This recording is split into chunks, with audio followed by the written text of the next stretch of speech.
Yesterday I was trying to convey that we can have customized voltage functions as well. Customize. Okay, like we had a voltage pulse and you were supposed to find out the Laplace transform of this voltage pulse. Today we are going to take another different type of a function which is made up of different ramps. We call it as ramp. Okay? So let us take a very small example that you have the voltage function given like this.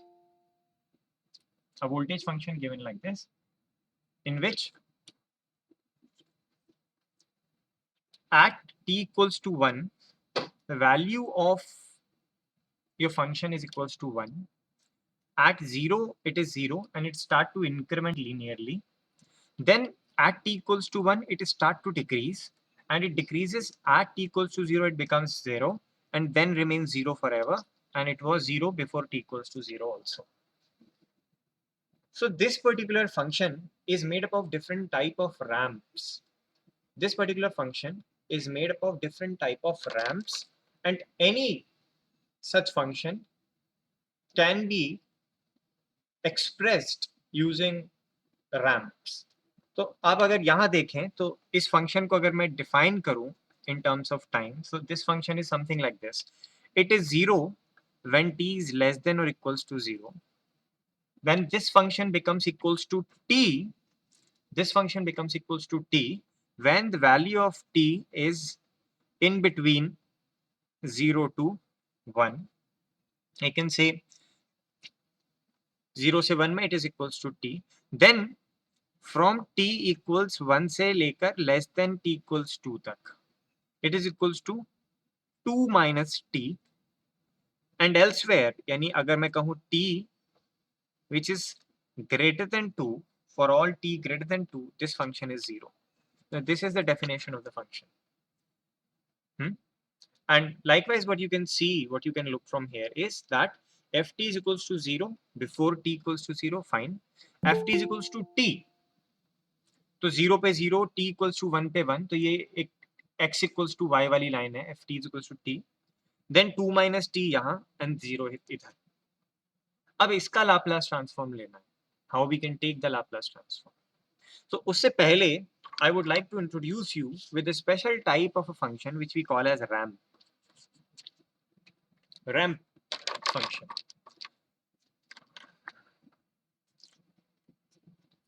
Okay. So what do we have in RAM, or we can say that a unit RAM is this. You have a function which is like this. It starts at t equals to 0 only, has an angle of 45 degree or a slope of 45 degrees, and it increases linearly. And we call this as unit RAM. We call this thing as unit RAM. And iski value jo hai, we can say that RAM, which is a function of t, is equals to 0 when your value of time is less than 0 or less than equals to 0, and it is equals to t itself when value is greater than 0. That's how we define it. This is called as a unit RAM. Okay. And any given function, any function which has straight lines, अभी देखें आप यहाँ पे ये straight lines दिख रही हैं हमें. Any function which has straight lines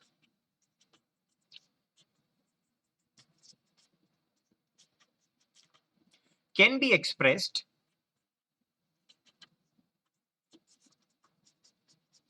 using ramps only.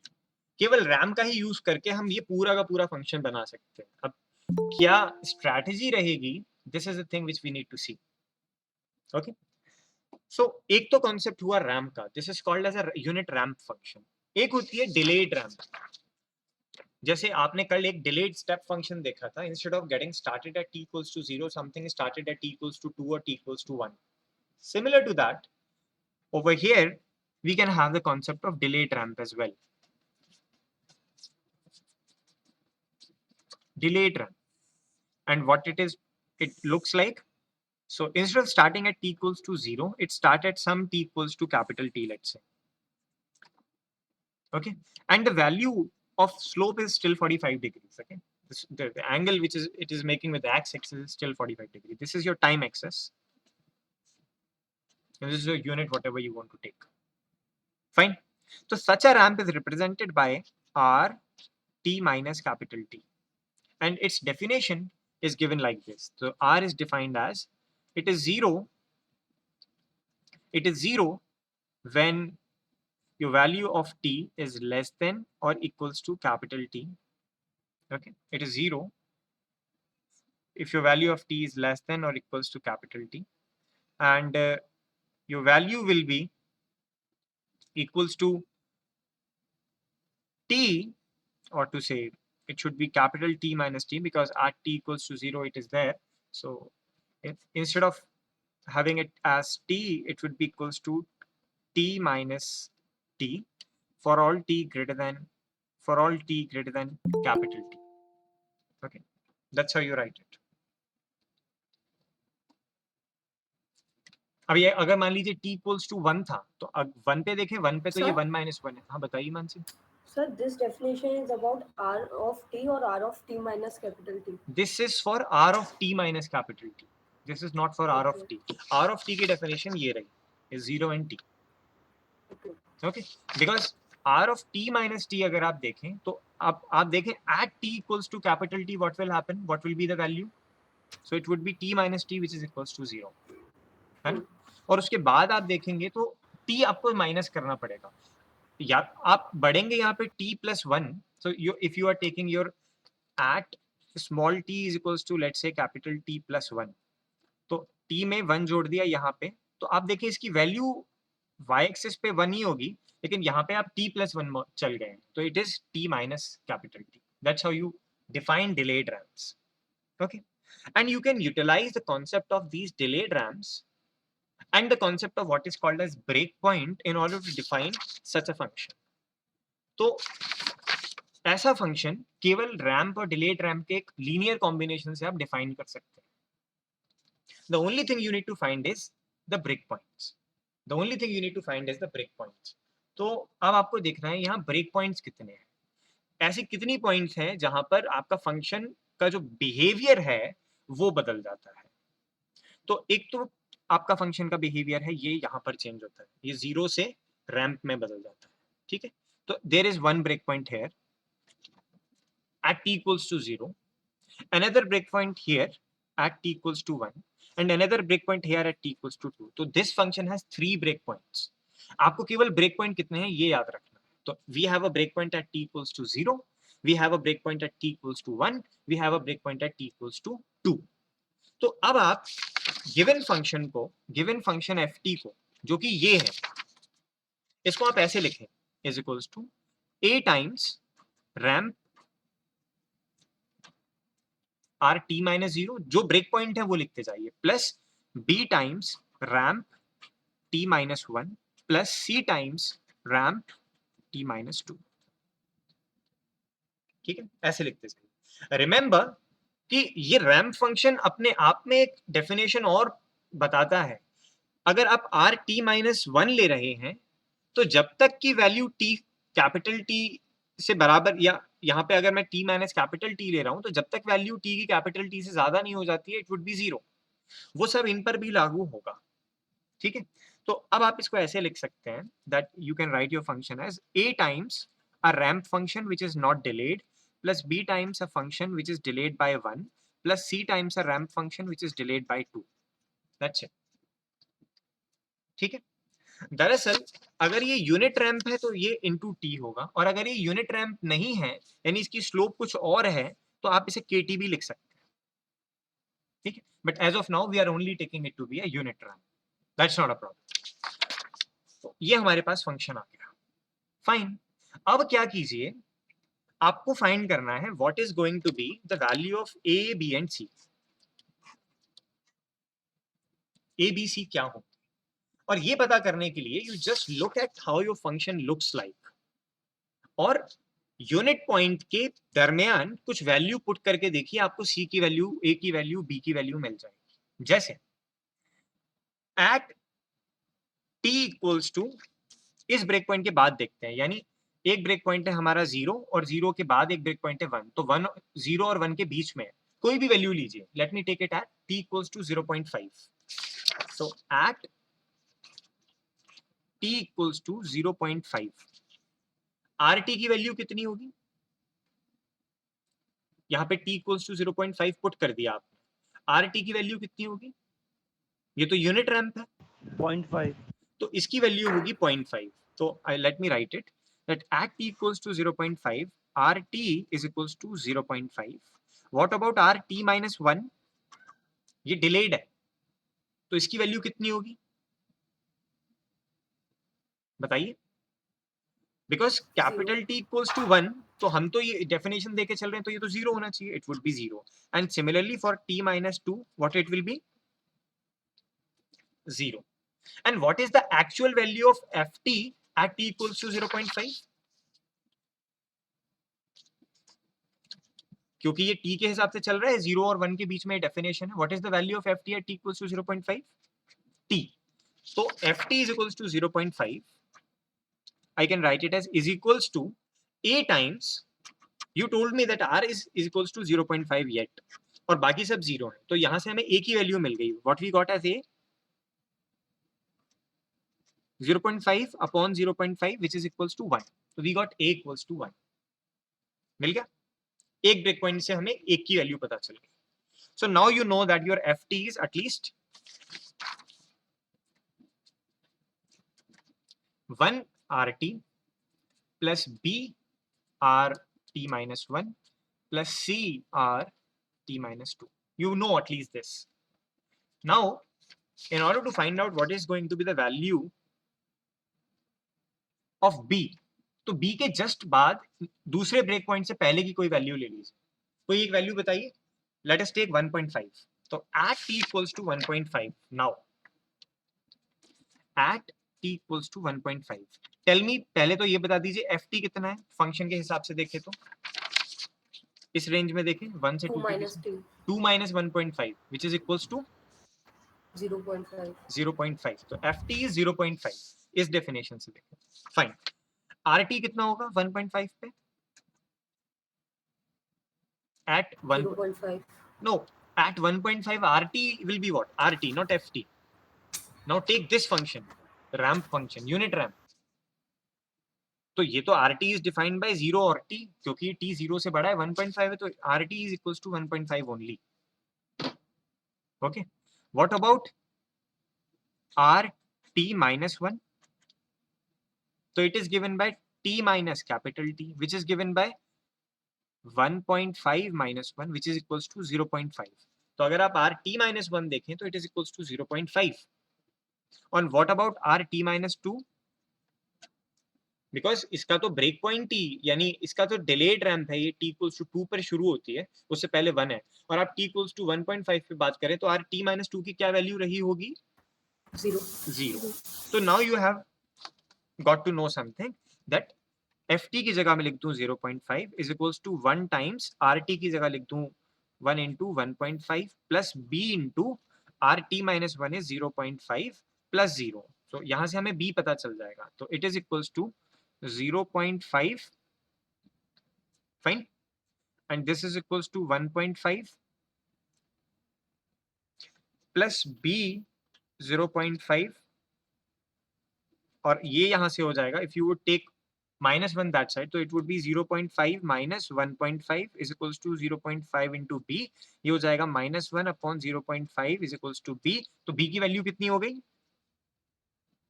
-2. -2। तो आपको b भी पता चल गया, तो आपने a पता कर लिया, b पता कर लिया। अब आप दोबारा से अपना फंक्शन लिख सकते हैं ऐसे, that your ft is equals to rt plus minus 2 times rt minus 1 plus some c times rt minus 2, और हमें वो c पता करना है। तो now you take a value which is greater than 2, तो any value you take, let's say 2.5। okay, so at t equals to 2.5, what do you think your ft is? By definition 0. तो ft तो हो गया 0 के बराबर, बिल्कुल ठीक कहा आपने। rt किसके बराबर होगा? 2.5. 2.5 because it is same RAM. What about rt minus 1? It is 2.5 minus 1, which is 1.5. What about rt minus 2? It has to be 2.5 minus 2. तो ये कितना हो जाएगा? 0.5. अब ये वैल्यूज आप पुट कर दीजिए इस इक्वेशन में। तो you are saying 0 is equals to RT which is 2.5 minus 2 into 1.5 is 3. देखो माइनस 2 करना पड़ेगा और RT minus 1 is 1.5, तो ये हो गया -3 प्लस C टाइम्स 0.5, तो ये कितना हो गया बताएं? -0.5 उधर गया तो 0.5 is equals to C upon में 0.5, तो C की वैल्यू कितनी आ गई? 1. 1. So now you know each and everything about your functions. Okay, so now you know everything that your ft is equals to 1 times RT, so I can write it as RT plus minus 2 times R of t minus 1 plus R of t minus 2, वो 1 हटा दिया है। और जो ramp function होता है ना, ramp function it is same as t function. तो Laplace inverse of Laplace transform of t, not inverse, Laplace transform of T क्या होता है? You know that Laplace transform of t की पावर n होता है n फैक्टोरियल अपॉन s की power n plus 1। तो Laplace transform of T क्या होगा?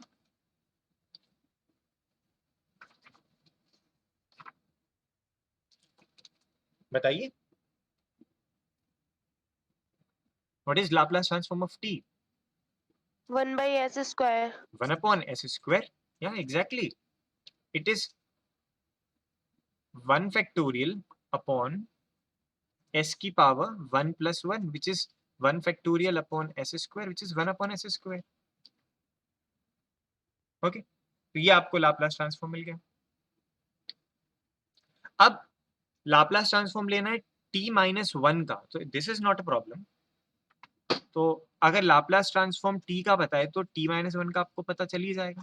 ये तो आपको केवल ऐसे ये फंक्शन लगाना है f of t minus capital T, है ना, t minus a, f of t minus a वाला फॉर्मूला। तो ये कितना हो जाएगा?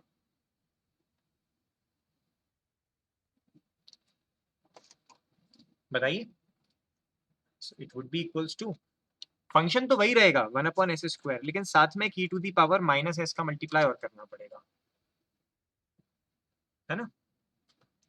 तो Laplace transform of R T ये हो गया, Laplace transform of R T minus 1 ये हो गया, और Laplace transform of R T minus 2 क्या होगा फिर इसी लॉजिक से? What it should B?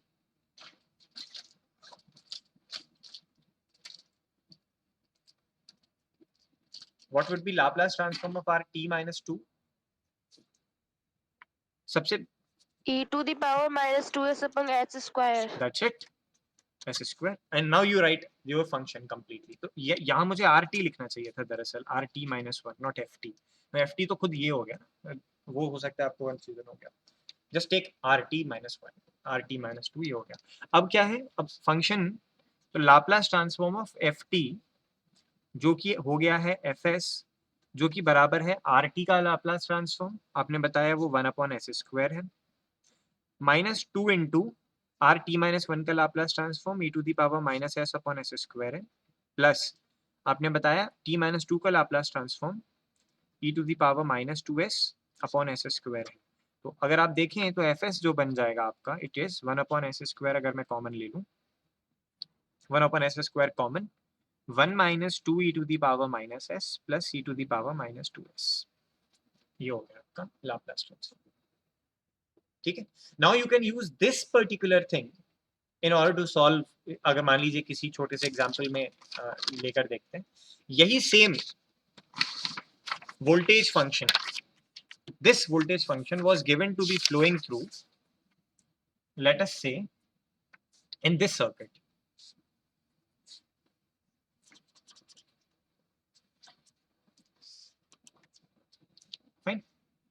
So this is your ft plus minus, this is of 1 ohms and this is of 1 henries. और आपसे कहा है कि जो ft है it is like this, यानी जो अभी हमने यहाँ फंक्शन बनाया रैम्प से मिला मिलके वो फंक्शन है t equals to 1 2 0, it's like this, और ये maximum value it is 1. Now it is said that find out what is the value of current flowing assuming zero initial conditions. What is the value of current flowing? You have to find that out. तो at least आपने partially तो solve कर ही लिया, इसका Laplace transform तो आपने ले ही लिया, तो एफ पता है आपको. इसका लाप्लास ट्रांसफॉर्म क्या होता है? Tell me what is the Laplace transform of this thing? It would remain 1. और इसका लाप्लास ट्रांसफॉर्म क्या होता है अगर इंडक्टर है तो? With zero initial conditions LS. it is ls equals to, this is just equals to s ohms. तो अब वोल्टेज की वैल्यू पता है और s ohm भी पता है and is is flowing through it, so you can simply say that your value of voltage which is let's say es है यहाँ पे is equals to is times 1 plus s. तो is हमें पता चल गया, your is is equals to es upon 1 plus s. और es क्या निकाला था अभी थोड़ी देर हो गई, ये रहा. This is your es actually, Laplace s domain में ट्रांसफॉर्म करते हैं. So it is equals to es जो कि है 1 upon s square 1 minus 2 e to the power minus s plus e to the power minus 2s upon 1 plus s. Fine, and you have to solve it like this. अब आपको ये s domain में current पता चल गया. Now you have to find the current in time domain. अब क्या करें? तो इसका लाप्लास इनवर्स लेना आना चाहिए आपको, इसका लाप्लास इनवर्स लेना आना चाहिए. देखिए ऊपर के जो न्यूमरेटर में e to the power minus s आ रहा है उससे तो आपको चिंतित होने की जरूरत नहीं है, because that only shifts the result on which axis, s axis और t axis? S axis. T axis. This is shifting on t axis. अगर e to the power minus S का टर्म आ रहा है it means it is shifting on t axis not s axis. देखिए ये delayed ही तो हो रहा था, डिलेड की वजह से तो e to the power minus s आया है, तो this is shifting is on t axis not on s axis. Okay, तो that we will see later. अभी हमारा जो इम्पोर्टेंट काम है जो हमें देखना है वो ये है कि how to solve for this. So I can write your is is equals to 1 upon s square 1 plus s and multiplied by a factor 1 minus 2 e to the power minus s plus e to the power minus 2s. तो ये तो delayed function हो गया, उसको बाद में देख सकते हैं हम, ut minus 1 ut minus 2 करके देख लेंगे. But the important thing is how to solve the Laplace inverse of this. So you have is which is given by 1 upon s square 1 plus s. तो आप याद रखिएगा जब s स्क्वायर वाला term आ जाता है तो आपको न्यूमरेटर में as plus b लेना पड़ेगा plus some c upon 1 plus s. You have to solve it like this. ठीक है, तो दरअसल आपको a b और c की वैल्यू फाइंड करनी है. तो we have got 1 upon s square 1 plus s को जब आपने फैक्टराइज किया तो a s plus b upon s square plus c upon 1 plus s करके किया. Fine, that's it. अब आप ए बी और सी की वैल्यूज पता करनी है आपको. आप बताइए ए बी और सी की क्या वैल्यूज होंगी, बताइए.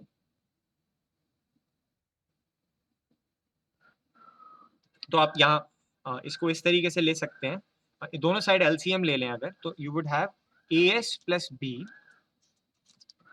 Into 1 plus s plus c times s square आपका 1 के बराबर हो जाएगा. A s plus b into 1 plus s plus c time s square 1 के बराबर हो जाएगा. तो आप यहाँ से then you can write a s plus a s square plus b s plus c s square. Okay, यहाँ से हमें क्या पता चला that a plus b into s plus a plus c into s square plus b equals to 1. Now you can compare the coefficients. देखो s का कोई coefficient है यहाँ पे on left hand side? No. तो we got a plus b has to be equals to 0. S square का कोई coefficient? No. a plus c has to be 0.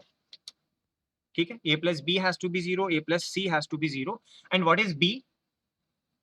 अगर कोएफिशिएंट कंपेयर करें तो 1. b बराबर 1 आ गया।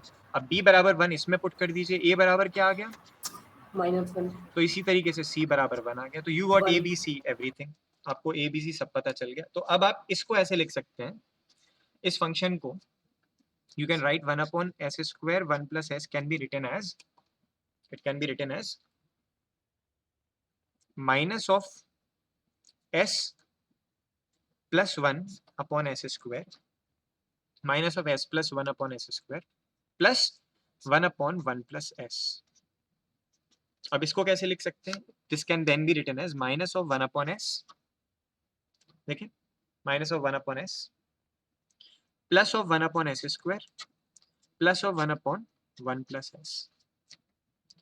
तो 1 upon s किसका लाप्लास ट्रांसफॉर्म होता है,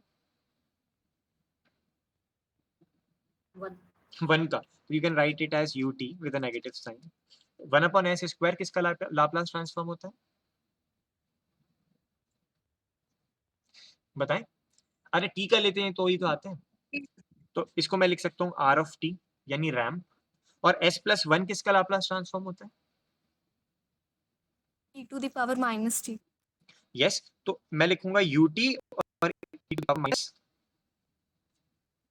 माइनस टी होगा या माइनस ए होगा, -1।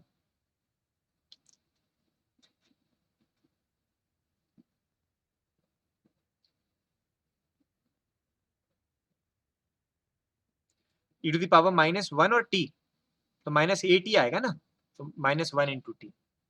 तो ये आपका लाप्लास ट्रांसफॉर्म आ गया इस चीज का, 1 upon s square 1 plus s का, ठीक है।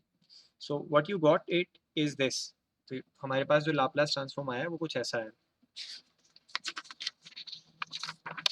आपके पास एक यूनिट फंक्शन है विद अ नेगेटिव साइन, एक रैम्प है विद अ पॉजिटिव साइन, तो I can write it as r t, plus एक यूनिट स्टेप फंक्शन है but it is shifted on s axis, तो e to the power minus t. ये कहलाता है shifting on s axis, s की जगह s+1 हो गया, e to the power minus a t, तो माइनस ए टी किया तो -1t हो गया, दैट्स इट। ये आपका लाप्लास इनवर्स है वो जो गिवन फंक्शन है उसका। लेकिन अभी एक चीज बाकी है, इसका क्या करें, तो ये आपको बताया है कि आपको 3 अलग अलग चीजें लेनी पड़ेंगी। एक बार ऐसा करना पड़ेगा कि इसे शिफ्ट ऑन टी एक्सिस करना पड़ेगा, एक बार shift on t axis by 2 करना पड़ेगा। तो अब आप लिखते जाएं, I can also write this function as ut plus t plus ut into e to the power minus t, इसको ऐसे लिख सकते हैं। तो एक तो आपका फंक्शन बना दिस थिंग इंटू 1, तो ये तो ऐसा का ऐसा ही रहेगा। अब this into e to the power minus s का मतलब होगा, तो Laplace inverse of 1 upon s square 1 plus s e to the power minus s का मीनिंग हुआ you have to shift it on t axis by 1। तो ये लेना होगा आपको ut -1 plus t -1 plus ut -1 e to the power minus t की जगह भी -1 आएगा, ठीक है। तो t की जगह t -1, और एक लाप्लास इनवर्स लेना होगा आपको इस चीज का, e to the power -2s s square 1 plus s, तो ये बताएगा आपको it should be ut -2 plus of t -2 plus of ut -2 e to the power minus of t -2, that's it. तो ये तीनों आप ऐड कर दें तो 1 plus 2 plus 3, this is your time domain current IT। तो आपने IS से IT निकाल दिया by taking Laplace inverse, but it has utilized the concept of the Laplace inverse। थोड़ा सा लेंदी है लेकिन टफ नहीं है उनके लिए जो लाप्लास को थॉरली समझ चुके हैं, ठीक है। आज जो नई चीज सीखने वाली थी वो ये थी कि हम कैसे रैम्प फंक्शन को का लाप्लास ट्रांसफॉर्म ले सकते हैं। This is it for today's class, rest examples we will do in our next class, which perhaps will be conducted on Friday or Saturday. Okay, that's it. Anything you want to ask, you want me to repeat, please go ahead. Anything where you are finding yourself in doubt, in queries, questions? Anything? Yes, no? Big yes, small no? Big no. Okay. So then I consider that you don't have any doubt. That's fine. And you may please revise this particular lecture step by step. It is very crucial and it's like a turning point जहां हमने अपनी 12th class की KVL KCL equations को बहुत पीछे छोड़ दिया और अब थोड़ा सा आगे निकला है. मतलब बहुत पीछे छोड़ दिया तो बहुत आगे निकला है. ठीक है. This is the way in order to solve time dependent circuit using Laplace transform. तो एक नया तरीका और सीखा आज. That's it. But the only thing is how you get the Laplace inverse of this function. See, एक बार ये 1 से मल्टीप्लाई है तो Laplace inverse इस चीज का निकालना तो आपको बता ही दिया. You just have to be thinking about कि इसको हम ऐसे फ्रैक्शनलाइज या रैशनलाइज कर लें and then you find the value of ABC and that's it. अब ये ABC की वैल्यू फाइंड करने के बाद आपने इसका Laplace इनवर्स लिया तो वो भी आपको पता चल गया. अब Laplace इनवर्स में अब शिफ्टिंग ऑन t एक्सिस चल रही है तो that also you have to include. तो इसलिए ये बहुत बड़ा टर्म आ गया. तो आपका जो IT होगा उसमें 1 2 3 4 5 6 7 8 9 टर्म्स होंगे. सोचिए. और ये एक सवाल भी करीब करीब 9 से 12 नंबर का ही आएगा. ये नहीं, इससे मिलता जुलता. That's it. So I would then stop the recordings.